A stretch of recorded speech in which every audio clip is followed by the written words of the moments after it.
ನಿನ್ನೆ ರಾತ್ರಿ 10 ಗಂಟೆ ಸುಮಾರಿಗೆ ಮಾಧ್ಯಮಗಳಿಗೆ ಲಭ್ಯ, ಅದರಲ್ಲೂ ರಿಪಬ್ಲಿಕ್ ಕನ್ನಡಕ್ಕೆ ಮೊಟ್ಟ ಮೊದಲನೇದಾಗಿ ಲಭ್ಯವಾದ ಮಾಹಿತಿ ಅಂದ್ರೆ ಈ ವಿವಾದಕ್ಕೆ ಕಾರಣವಾಗಿರುವ 14 ಸೈಟ್ಗಳನ್ನ ಮುಖ್ಯಮಂತ್ರಿಗಳ ಪತ್ನಿ ಪಾರ್ವತಿ ಅವರು ವಾಪಸ್ ಕೊಡೋ ನಿರ್ಧಾರಕ್ಕೆ ಬಂದಿದ್ರು. ಆದರೆ ಈಗ ಲಭ್ಯವಾಗ್ತಿರೋ ಮಾಹಿತಿ ಪ್ರಕಾರ ಇಂಥದ್ದೊಂದು ಪತ್ರ ಮುಖ್ಯಮಂತ್ರಿಗಳ ಪತ್ನಿ ಬರೆಯೋಕ್ ಮುಂಚೆ ಸುದೀರ್ಘವಾದ ಮೀಟಿಂಗ್ ನಡೆದಿದೆ. ಮುಖ್ಯಮಂತ್ರಿಗಳ ನಿವಾಸದಲ್ಲಿ ಆಪ್ತ ಸಚಿವರ ಜೊತೆಯಲ್ಲಿ ಗಂಭೀರವಾದ ಚರ್ಚೆಯನ್ನು ನಡೆಸಲಾಗಿದೆ. ಸಚಿವರಾದ HK ಪಾಟೀಲ್, ಬೈರತಿ ಸುರೇಶ್, ಶಾಸಕ ಪೊನ್ನಣ್ಣ, ಮುಖ್ಯಮಂತ್ರಿಗಳ ಕಾನೂನು ಸಲಹೆಗಾರರು ಕೂಡ ಹೌದು AS ಪೊನ್ನಣ್ಣ ಅವರು, ಹಾಗೆ ಅಧಿಕಾರಿಗಳಾದ ಹೇಮಂತ್ ನಿಂಬಾಳ್ಕರ್, ಅತೀಕ್ ಜೊತೆಯಲ್ಲಿ ಚರ್ಚೆಯನ್ನ ನಡೆಸಿದ್ದಾರೆ. ಆಪ್ತರ ಜೊತೆಯಲ್ಲಿ ಸುದೀರ್ಘ ಚರ್ಚೆಯನ್ನ ನಡೆಸಿದ್ದಾರೆ. ಮುಖ್ಯಮಂತ್ರಿ ಸಿದ್ದರಾಮಯ್ಯ 14 ಸೈಟ್ ವಾಪಸ್ ಕೊಡುವ ನಿರ್ಧಾರ ಈ ಮೀಟಿಂಗ್ ಆದ ನಂತರದಲ್ಲೇ ಹೊರಬಿದ್ದಿದೆ. ಮುಖ್ಯಮಂತ್ರಿಗಳ ಪತ್ನಿ ಬರೆದಿದ್ದಾರೆ, ನಾನು ಈ ಸೈಟನ್ನು ವಾಪಸ್ ಕೊಡ್ತಾ ಇರುವ ನಿರ್ಧಾರಕ್ಕೆ ಬಂದಿರೋ ವಿಚಾರ ನನ್ನ ಪುತ್ರನಿಗಾಗಲಿ ನನ್ನ ಪತಿ ಸಿದ್ದರಾಮಯ್ಯನವರಿಗಾಗಲಿ ಗೊತ್ತಿಲ್ಲ. ಇದು ನನ್ನ ವಿವೇಚನೆ ಪತ್ರದಲ್ಲಿ ಉಲ್ಲೇಖ ಮಾಡಿದ್ದಾರೆ. ಆದರೆ ಈಗೊಂದು ನಿರ್ಧಾರಕ್ಕೆ ಮುಖ್ಯಮಂತ್ರಿಗಳ ಪತ್ನಿ ಬರೋದಕ್ಕೆ ಮುಂಚೆ ಮುಖ್ಯಮಂತ್ರಿಗಳ ಮನೆಯಲ್ಲಿ ಸುದೀರ್ಘವಾದ ಚರ್ಚೆ ಒಂದು ನಡೆದಿದೆ. ಎರಡನ್ನೂ ಇಂಟರ್ ಕನೆಕ್ಟ್ ಮಾಡಬಹುದಾ? ಈ ಮೀಟಿಂಗ್ ಆದ ನಂತರವೇ ಮುಖ್ಯಮಂತ್ರಿಗಳ ಪತ್ನಿ ಪಾರ್ವತಿ ಅವರು ಸೈಟನ್ನು ವಾಪಸ್ ಕೊಡೋ ನಿರ್ಧಾರಕ್ಕೆ ಬಂದಿದ್ದಾರೆ ಅನ್ನೋದನ್ನ ಕನೆಕ್ಟ್ ಮಾಡಿ ಮಾತನಾಡಬಹುದಾ ಗೊತ್ತಿಲ್ಲ. ಆದರೆ ಪತ್ರದಲ್ಲಿ ಉಲ್ಲೇಖ ಮಾಡಿದ್ದಾರೆ, ನಾನು ತೆಗೆದುಕೊಂಡಿರುವ ನಿರ್ಧಾರ ಅಂದರೆ ಸೈಟನ್ನು ವಾಪಸ್ ಕೊಡೋ ನಿರ್ಧಾರ ನನ್ನ ಪತಿಗೆ ಗೊತ್ತಿಲ್ಲ. ಇನ್ಫ್ಯಾಕ್ಟ್ ಸಿದ್ದರಾಮಯ್ಯನವರ ರಿಯಾಕ್ಷನ್ ಕೂಡ ಹಾಗೆ ಆಗಿತ್ತು. ಈ ರೀತಿಯಾಗಿ ಸೈಟನ್ನು ವಾಪಸ್ ಕೊಡೋ ನಿರ್ಧಾರ ನನ್ನ ಪತ್ನಿ ತಗೊಂಡಿರೋದು ನನಗೆ ಗೊತ್ತಿರಲಿಲ್ಲ, ನನಗೆ ಆಶ್ಚರ್ಯ ಆಗಿದೆ ಅಂತ ಹೇಳಿ. ಎನಿವೆ, ನಿನ್ನೆ ರಾತ್ರಿಯಿಂದ ಈವರೆಗೂ ಆಗಿರುವ ಮಹತ್ತರವಾದ ಬೆಳವಣಿಗೆಗಳು, ಒಂದು ಕಡೆ ED ಎಂಟ್ರಿ, ಮತ್ತೊಂದು ಕಡೆಯಲ್ಲಿ 14 ಸೈಟ್ಗಳ ವಾಪಸ್. ಈ ಎಲ್ಲ ಬೆಳವಣಿಗೆಗಳ ಬಗ್ಗೆ ಮಾತನಾಡಲಿಕ್ಕೆ ದೂರುದಾರರಾದ ಪ್ರದೀಪ್ ಕುಮಾರ್ ಅವರು ನಮ್ಮ ಜೊತೆ ನೇರ ಸಂಪರ್ಕದಲ್ಲಿದ್ದಾರೆ. ಪ್ರದೀಪ್ ಅವರೇ, ನಿಮ್ಮ ಹೋರಾಟಕ್ಕೆ ಜಯ ಸಿಕ್ತಾ? ಸೈಟ್ ಪಡೆದಿರೋದು ಅಕ್ರಮವಾಗಿ ಅನ್ನೋದು ನಿಮ್ಮ ವಾದ ಆಗಿತ್ತು, ಈಗ ವಾಪಸ್ ಕೊಡ್ಲಿಕ್ಕೆ ನಿರ್ಧಾರ ಮಾಡಿದ್ದಾರೆ, ಮುಗಿತಾ ಅಲ್ಲಿಗೆ? ಅಲ್ಲ, ವಾಪಸ್ ಕೊಡಕ್ಕೆ ಅವ್ರದೇ ಅಲ್ವಲ್ಲ ಮೇಡಮ್, ಅವ್ರು ಯಾರ್ದು? ಅವ್ರದ್ದು ಅದು. ವಾಪಸ್ ಕೊಡಕ್ಕೆ ಅವ್ರಿಗೆ ಏನ್ ರೈಟ್ ಇದೆ ಮೇಡಮ್? ತಗೊಂಡಿದ್ದೆ ಅಕ್ರಮ, ತಗೊಂಡಿದ್ದೆ ಇಲ್ಲಿಗಲ್, ತಗೊಂಡಿದ್ದೆ ಚೀಟಿಂಗ್ ಅಲ್ಲಿ. ಅವ್ರಿಗೆ ಯಾವ ರೈಟ್ ಇದೆ? ಅದು ಮೂಡ ಪ್ರಾಪರ್ಟಿ, ಅದು ಸರ್ಕಾರದ ಜಾಗ, ಅದು ನಮ್ಮ ನಿಮ್ಮ ಎಲ್ಲರ ಸ್ವತ್ತದು. ದೇವರಾಜನನ್ನ ಕ್ರಿಯೇಟ್ ಮಾಡಿ ಅವನ ಹೆಸರಿಗೆ ಆ ಡಾಕ್ಯುಮೆಂಟ್ಸ್ ಅನ್ನ ಕುಣಿಸಿ ಅವರಿಂದ ಮಲ್ಲಿಕಾರ್ಜುನ ಹೆಸರಿಗೆ ಇವ್ರ ಹೆಸರಿಗೆ ವರ್ಗಾವಣೆ ಮಾಡಿಸ್ಕೊಂಡ್ರಲ್ಲ, ದಟ್ ವರ್ಗಾವಣೆ ಇಟ್ಸ್ ಇಲ್ಲಿಗಲ್. ಆ ಟ್ರಾನ್ಸ್ಫರ್ ಇಲ್ಲಿಗಲ್ ಆಗಿರೋದ್ರಿಂದ ಇವ್ರಿಗೆ ಎಲ್ಲಿದೆ? ಇವ್ರದ್ದು ಕಾಂಪನ್ಸೇಷನ್ ತಗೊಂಡು ಒಂದ್ಸರಿ ಕಾಂಪನ್ಸೇಷನ್ ತಗೊಂಡ್ಮೇಲೆ ಇವ್ರಿಗೆ ಯಾವ ನೈತಿಕತೆ ಇದೆ? ಇವ್ರಿಗೆ ಎಲ್ಲಿದೆ ಅದ್ರ ಜಮೀನು? ಇವ್ರು ಓನರ್ ಆಗ್ಲಿಕ್ಕೆ ಯಾಕೆ ಸಾಧ್ಯ? ಆಯ್ತು, ಇದು ನೈತಿಕತೆ ಪ್ರಶ್ನೆ ಆಯ್ತು ಪ್ರದೀಪ್ ಅವರೇ. ಬಟ್ ಇದನ್ನ ಕೋರ್ಟ್ ನಲ್ಲಿ ಅಥವಾ ಕಾನೂನಾತ್ಮಕವಾಗಿ ನೀವು ನಡೆಸ್ತಾ ಇರುವ ಸಂಘರ್ಷ ಏನಿದೆ, ಸೈಟ್ ವಾಪಸ್ ಕೊಟ್ಟಿದ್ರಿಂದ ಏನಾದ್ರೂ ಪರಿಣಾಮ ಬೀರೋ ಸಾಧ್ಯತೆ ಇದೆಯಾ ತನಿಖೆ ಮೇಲೆ ಅಥವಾ ಕೋರ್ಟ್ ನಲ್ಲಿ ನಡೀತಿರುವ ಪ್ರಕ್ರಿಯೆ ಮೇಲೆ? ಕೋರ್ಟ್ ಮೇಲೆ ಯಾವುದೇ ಕಾರಣಕ್ಕೂ ಯಾವುದೇ ಪರಿಣಾಮವನ್ನು ಬೀರೋದಿಲ್ಲ. ಮತ್ತೆ ಏನು FIR ಆಗಿದೆ ಆ ಇನ್ವೆಸ್ಟಿಗೇಷನ್ ಮೇಲೂ ಕೂಡ ಯಾವುದೇ ಪರಿಣಾಮವನ್ನು ಬೀರಲ್ಲ. ಆದ್ರೆ ಅದು only for gaining the sympathy gain ಮಾಡ್ಲಿಕ್ಕೆ ಮಾತ್ರ ಸಾಧ್ಯ.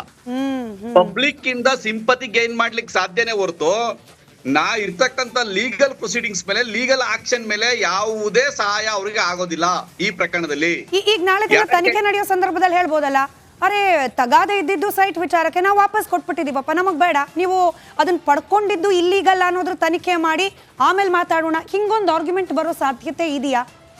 ಕರೆಕ್ಟ್ ನೀವ್ ಹೇಳಿದ್ ಸತ್ಯ. ನಾನು ನಿಮ್ಗೊಂದು ಎಕ್ಸಾಂಪಲ್ ಕೊಡ್ತೀನಿ. ರಾತ್ರಿ ಕೂಡ ನಾನು ಸೆಟ್ರ್ ಜೊತೆ ಮಾತಾಡ್ತಾ ಒಂದು ಎಕ್ಸಾಂಪಲ್ ಕೊಟ್ಟೆ.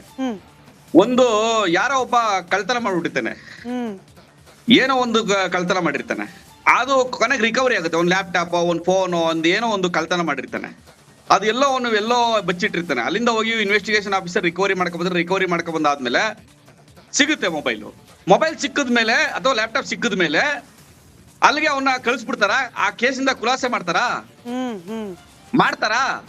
It is possible? ಕಾನೂನಲ್ಲಿ ಅದು ಅವಕಾಶ ಇದೆಯಾ? ಇಲ್ವೇ ಇಲ್ಲ. ಪನಿಷ್ಮೆಂಟ್ ಇನ್ನೂ ಜಾಸ್ತಿ. ಕನ್ಫೆಷನ್, ಒಪ್ಕೊಂಡಾಗೆ, ನೀವು ತಪ್ಪನ್ನ ಒಪ್ಕೊಂಡಾಗೆ ಆ ರಿಕವರಿ ಆದ್ಮೇಲೆ. ಈಗ ಇದನ್ನ ಕಂಪೇರ್ ಮಾಡಿ ಮಾತನಾಡಬಹುದೋ ಇಲ್ಲ ಗೊತ್ತಿಲ್ಲ ಪ್ರದೀಪ್ ಅವರೇ. ಈ ಕಳ್ತನ ಆಗಿರತ್ತೆ, ನಿಮ್ದೇ ಎಕ್ಸಾಂಪಲ್ ಮುಂದುವರಿಸ್ತಿದ್ದೀನಿ. ಕದ್ದವನಿಗೆ ರಿಯಲೈಸ್ ಆಗುತ್ತೆ, ಅರೆ ಇದು ಯಾಕೋ ನನ್ನ ಮೇಲೆ ಉಲ್ಟಾ ಆಗೋ ತರ ಕಾಣ್ತಾ ಇದೆ ಅಂತ ಹೇಳಿ ನಾನು ಒಪ್ಪಿಸ್ಬಿಡ್ತೀನಿ. ಏನೋ ಚೈನೋ ಏನೋ ಕದ್ದಿರ್ತಾನೆ ಕಳ್ಳ, ಈ ಚೈನ್ ನನಗೆ ಬೇಡಪ್ಪ, ಪೊಲೀಸ್ ಸ್ಟೇಷನ್ಗೆ ನಾನು ಒಪ್ಪಿಸ್ಬಿಟ್ಟೆ. ಸ್ವಯಂ ಪ್ರೇರಿತನಾಗಿ ಕಡಿಮೆ ಶಿಕ್ಷೆ ಪ್ರಮಾಣ ಕಡಿಮೆ ಆಗೋ ಸಾಧ್ಯತೆ ಕೂಡ ನಾವು ಹಿಂದೆ ನೋಡಿದ್ವಿ ಕಳ್ತನ ಪ್ರಕರಣದಲ್ಲಿ ಮಾತ್ರ. ಈ ಪ್ರಕರಣದ ಬಗ್ಗೆ ನನಗೆ ಗೊತ್ತಿಲ್ಲ. ನೀವ್ ಹೇಳ್ತಾ ಇರೋದು ಕರೆಕ್ಟ್. ನೀವ್ ಹೇಳ್ತಾ ಇರೋದು ಯಾವಾಗ ಲೀಗಲ್ ಆಕ್ಷನ್ ಆಗಕ್ಕಿಂತ ಮೊದ್ಲೇ ಕದ್ದು ಬಿಡ್ತಾನೆ, ವಾಪಸ್ ಅಲ್ಲೇ ವಾಪಸ್ ಅವ್ರಿಗೆ ಕೊಡ್ತಾರೆ. ಅದು ಯಾವಾಗ ಲೀಗಲ್ ಆಕ್ಷನ್ ಆಗಕ್ಕಿಂತ ಮೊದಲೇ ಇದು ಹಂಗಲ್ಲ. ಲೀಗಲ್ ಆಕ್ಷನ್ ಆಗ್ಬಿಟ್ಟಿದೆ. FR was registered, investigation was going on. In mean while ED was entering. ಈ ಸಿಚುಯೇಷನ್ ಅಲ್ಲಿ ಈ ಪ್ರಕರಣವನ್ನ ನೀವು ಈ ರೀತಿ ಹಿಂತಿರುಗಿಸ್ಲಿಕ್ಕೆ ಸಾಧ್ಯನೇ ಇಲ್ಲ. ನಿಮ್ಮ ಮೇಲೆ ಅಲಿಗೇಷನ್ ಆಗೋಗಿದೆ, FIR ಒಂದು ಇನ್ವೆಸ್ಟಿಗೇಷನ್ ಸ್ಟಾರ್ಟ್ ಆಗಿದೆ. ಈ ಹಂತದಲ್ಲಿ ನೀವು ವಾಪಸ್ ಕೊಡ್ಲಿಕ್ಕೆ ಸಾಧ್ಯ ಇಲ್ಲ. ನೀವು ಕೊಡೋದಾಗಿದ್ರೆ ವಿಧಾನಸೌಧದಲ್ಲಿ ಚರ್ಚೆ ಮಾಡಿದ್ರಲ್ಲ, ಅವತ್ತು ನಿಮ್ಗೆ ಅವಕಾಶ ಇತ್ತು. ಯಾರು ನಿಮ್ಮ ದೂರುದಾರರು ಕಂಪ್ಲೇಂಟ್ ಕೊಡಕ್ಕಿಂತ ಮೊದಲೇ ಅದ್ರ ಅವಕಾಶ ಇತ್ತು. ಆದ್ರೆ ನಾವು ದೂರು ಕೊಟ್ಟ ನಂತರ ಅದ್ರ ಮೇಲೆ ಆಕ್ಷನ್ ಆಗ್ಲೇಬೇಕು. ಯಾಕೆಂದ್ರೆ ನೀವು ತಪ್ಪು ಮಾಡಿದಿರಿ ಅಂತ. ನೀವು ಈಗ ವಾಪಸ್ ಮಾಡ್ತಾ ಇದ್ರಿ ಅಂದ್ರೆ ನೀವು ಏನಂತ ಅವತ್ತು ಕ್ಲೈಮ್ ಮಾಡಿದ್ರೆ, ನನ್ನ ಜಮೀನು ಹೋಗಿದೆ, ನನಗೆ 62 ಕೋಟಿ ರೂಪಾಯಿ ಕಾಂಪನ್ಸೇಷನ್ ಕೊಡಿ ಅಂತ ಕ್ಲೈಮ್ ಮಾಡಿದಂತ ಸಿದ್ದರಾಮಯ್ಯನವ್ರ ಕುಟುಂಬ ಇವತ್ತು ಯಾವ ಆಧಾರದ ಮೇಲೆ ವಾಪಸ್ ಕೊಟ್ರಿ? ಯಾಕೆ ಕೊಟ್ರಿ ಅಂದ್ರೆ FIR ಆಗಿದೆ, ED ಇಂಟರ್ಫಿಯರ್ ಆಗಿದೆ. ಆ ಕಾರಣದಿಂದ ನೀವು ವಾಪಸ್ ಕೊಡೋ ಪ್ರಯತ್ನವನ್ನ, ಅಂದ್ರೆ ಕಾನೂನಿನ ಕುಣಿಕೆಯಿಂದ ತಪ್ಪಿಸಿಕೊಳ್ಳಲಿಕ್ಕೋಸ್ಕರ ಮತ್ತು ಜನರಿಂದ ಸಿಂಪತಿಯನ್ನು ಪಡಿಲಿಕ್ಕೋಸ್ಕರ ನೀವು ಮಾಡಿರ್ತಕ್ಕಂಥ ಇದು ಮತ್ತೊಂದು ಕುತಂತ್ರವೇ ಹೊರತು ನೀವು ಯಾವುದೇ ಒಳ್ಳೆ ಇದು ಉದ್ದೇಶದಿಂದ ಕೊಟ್ಟಿದ್ದಂಥದ್ದಲ್ಲ. ಈ ED ಎಂಟರ್ ಆಗಿದ್ದಕ್ಕೂ ಸೈಟ್ ವಾಪಸ್ ಕೊಡೋ ನಿರ್ಧಾರಕ್ಕೂ ಕನೆಕ್ಷನ್ ಏನಾದ್ರೂ ಇರಬಹುದು ಅಂತ ಅನಿಸುತ್ತಾ ತಮ್ಗೆ? 100ಕ್ಕೆ 100. ಯಾಕೆಂದ್ರೆ ED ಎಂಟ್ರಿ ಆದ್ಮೇಲೆ ಇನ್ವೆಸ್ಟಿಗೇಷನ್ ವೈಡನ್ ಆಗುತ್ತೆ, ದೊಡ್ಡ ಮಟ್ಟದ ಇನ್ವೆಸ್ಟಿಗೇಷನ್ ಆಗುತ್ತೆ. ಮೂಡಾದಲ್ಲಿ ಕೇವಲ ಇದೊಂದೇ ಸ್ಕ್ಯಾಮ್ ಅಲ್ಲ, ನಾನು ಮೊದಲಿಂದನೂ ಹೇಳ್ತಾ ಬಂದಿದ್ದೀನಿ. 4839 ಸೈಟ್ಗಳು ಸ್ಕ್ಯಾಮ್ ಆಗಿದೆ. ಹಾಗಾಗಿ ಅದ್ರದ್ದು ಕೂಡ ಇನ್ವೆಸ್ಟಿಗೇಷನ್ ಆಗ್ಬೇಕಾದ್ರೆ ವೈಡನ್ ಆದಾಗ ED ಎಂಟ್ರಿ ಆದಾಗ ಎಲ್ಲಾ ಹಂತದ ಇನ್ವೆಸ್ಟಿಗೇಷನ್ ಆಗುತ್ತೆ. ಇವ್ರಿಗೆ ಸಮಸ್ಯೆ ತಪ್ಪಿದ್ದಲ್ಲ, ಕುಣಿಕೆಗೆ ಬಂದೇ ಬರುತ್ತೆ ಅನ್ನೋ ಕಾರಣಕ್ಕೋಸ್ಕರ ಇವ್ರು ಈ ಒಂದು ಪ್ರಯತ್ನವನ್ನ ಮಾಡಿದ್ದಾರೆ. ಈ ಹೇಳಿಕೆಯಲ್ಲಿ ಬದಲಾವಣೆ, ನೀವು ಅದನ್ನ ಸೂಕ್ಷ್ಮವಾಗಿ ಹೇಳಿದ್ರಿ, ಸಿಂಪತಿ ಅಂತ ಹೇಳಿ. ಬಟ್ ಇಷ್ಟೇ ಕಾರಣನ 62 ಕೋಟಿ ಕೊಡ್ರಿ, ನಾವ್ ಯಾಕ್ರಿ ಸುಮ್ಮನೆ ಬಿಟ್ಬಿಡೋಣ ಅಂತ ಹೇಳಿ ಕೇಳಿದ ಸಿದ್ದರಾಮಯ್ಯನವರು ಅವರ ಕುಟುಂಬವೇ ಇದೀಗ 14 ಸೈಟ್ಗಳನ್ನ ವಾಪಸ್ ಕೊಡೋ ನಿರ್ಧಾರ. ಅಂದ್ರೆ ನಿಲುವಿನಲ್ಲಿ ಬದಲಾವಣೆ. ಆ ನಿಲುವಿನಲ್ಲಿ ಬದಲಾವಣೆ ಯಾಕಾಗಿದೆ ಅಂದ್ರೆ FIR ಆಗಿದೆ, EDನವರು FIR ಮಾಡಿದ್ದಾರೆ. ಆ ಕಾರಣದಿಂದ ಕಾನೂನು ಯಾವಾಗ ಹೈಕೋರ್ಟ್ ನಲ್ಲಿ ನೀವು ಮಾಡಿದಂತ ಪ್ರೇಯರ್ ರಿಜೆಕ್ಟ್ ಆಗಿದೆ, ಜನಪ್ರತಿನಿಧಿಗಳ ಕೋರ್ಟ್ ನಿಮ್ಮ ಮೇಲೆ ಚಾರ್ಜ್ ಮಾಡಿದೆ ಇನ್ವೆಸ್ಟಿಗೇಷನ್ ಮಾಡಿ ಅಂತ, ಈ ಎಲ್ಲ ಕಾರಣಗಳಿಗಾಗಿ ನಾವು ತಪ್ಪಿಸ್ಕೊಳ್ಳಕ್ಕಾಗಲ್ಲ. ಇದ್ರಲ್ಲಿ ತಪ್ಪಾಗಿದೆ, ನಾವು ಚೀಟ್ ಮಾಡಿದೀವಿ, ಮೋಸ ಮಾಡಿದೀವಿ ಅನ್ನೋ ಅರಿವು ಅವ್ರಿಗಾಗಿದೆ. ಹಾಗಾಗಿ ಜನರಿಂದ ಪೊಲಿಟಿಕಲ್ ಆಗಿ ಅವ್ರ ಸಿಂಪತಿನ ಗೇನ್ ಮಾಡಬಹುದೇ ಹೊರತು ಯಾವುದೇ ಕಾರಣಕ್ಕೂ ಕಾನೂನಿನಲ್ಲಿ ಅವ್ರಿಗೆ ಯಾವುದೇ ಸಿಂಪತಿ ಸಿಗಲ್ಲ. ಆಕ್ಷನ್ ಆಗೇ ಆಗುತ್ತೆ, ನಿಮ್ಮ ಮೇಲೆ ಚಾರ್ಜ್ ಆಗೇ ಆಗುತ್ತೆ, ನಿಮ್ಮ ಮೇಲೆ ಚಾರ್ಜ್ ಶೀಟ್ ಫೈಲ್ ಆಗೇ ಆಗುತ್ತೆ. ಆ ಕಾರಣದಿಂದ ನೀವು ಈ ಕೂಡಲೇ ರಾಜೀನಾಮೆ ಕೊಟ್ಟು ಇನ್ವೆಸ್ಟಿಗೇಷನ್ ಸಪೋರ್ಟ್ ಮಾಡಿ.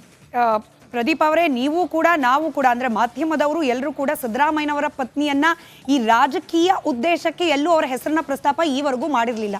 ಆದ್ರೆ ಅನಿವಾರ್ಯವಾಗಿ ನಿನ್ನೆ ಅವರ ಪತ್ರ ಆಚೆ ಬಂದ ನಂತರದಲ್ಲಿ ಈ ಪ್ರಶ್ನೆ ಕೇಳಲೇಬೇಕು.